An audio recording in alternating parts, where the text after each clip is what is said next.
इधर संध्या, जिनके मन में वासना आ गई, ब्रह्मा जी के मन में भी और संध्या के मन में भी। संध्या को भी ग्लानि हुई कि मेरे मन में वासना कैसे आ गई। वो तो कामदेव का प्रभाव था, लेकिन फिर भी मन में ग्लानि है। मेरे दोष दूर कैसे हों, मेरे मन का पाप कैसे मिटे। पाप किया नहीं है, याद रखना।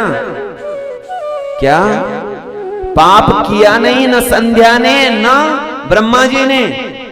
पाप केवल मन में आया है, केवल बुद्धि में आया है। इतने मात्र से संध्या ने यह मान लिया कि मेरा मन अशुद्ध हो गया है, अपवित्र हो गया है। बताइए, संध्या के मन में वासना आ गई, संध्या के मन में वो विचार आ गए, तो संध्या अपने आप को अशुद्ध मानती है, अपने आप को पवित्र करना चाहती है।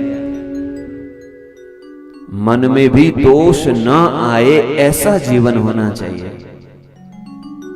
संध्या के मन में बहुत कष्ट है, मैं क्या करूं।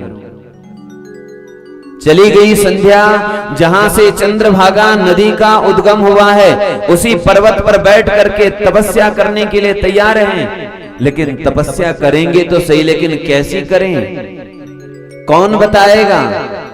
कैसी तपस्या की जाए, किसकी तपस्या की जाए, किस प्रकार तपस्या की जाए, ये तो कोई गुरु ही बताएगा ना। गुरु की तलाश में थी, वशिष्ठ जी सामने आ गए। देवी, तुम क्या चाहती हो, ऐसा लग रहा है तुम किसी को खोज रही हो।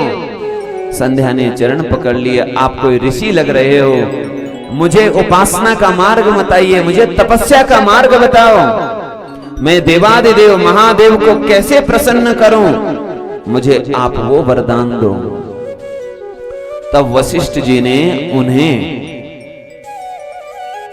पंचाक्षर मंत्र का उपदेश किया, जप की विधि बताई और अनुष्ठान की विधि बता करके वशिष्ठ ऋषि तो चले गए।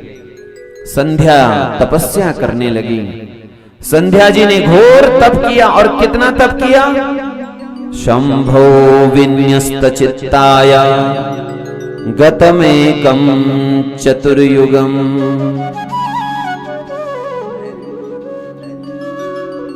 बोलिए शंकर भगवान की। संभव विन्यस्त चित्ताया, शंभु में जिन्होंने अपना चित्त लगा लिया है, ऐसी वह संध्या ने गतम एकम चतुर्युगम, यानी एक चतुर्युग तक, एक चतुर्युग। एक चतुर्युग कितना होता है। एक बार सत्ययुग बीत जाए, एक बार त्रेता युग बीत जाए, एक बार द्वापर युग बीत जाए, और एक बार कलयुग बीत जाए, इसको एक चतुर्युग कहते हैं। एक चतुर्युग कितने वर्ष का होता है।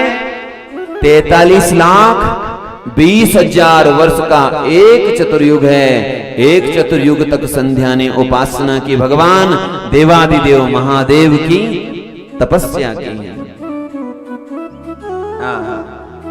और जब तपस्या की, जब हम इसका चिंतन कर रहे थे, याद रखिए भगवान की उपासना और तपस्या कैसे की जाती है।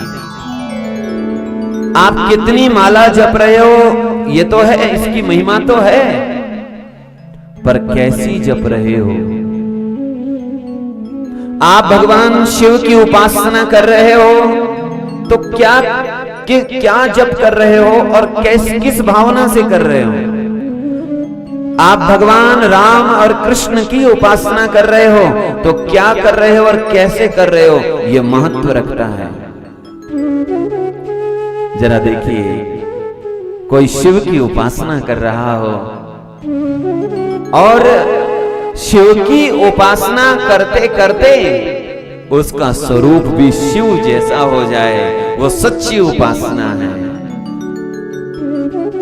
क्या कोई शिव की उपासना कर रहा हो तो उसका स्वरूप भी शिव जैसा हो जाए। संध्या की जटाएं बड़ी बड़ी हो गई, माथे पर त्रिपुंड लगाया है संध्या ने, और रुद्राक्ष की माला धारण की है। एक जोगी, एक यति का वेश बनाया है। अब बनाया क्या है, वो बन ही जाता है। इस प्रकार संध्या शिव की उपासना करते करते शिवमय हो गई है। सच्ची उपासना वही है। मेरा भाई कृष्ण की उपासना कर रही है।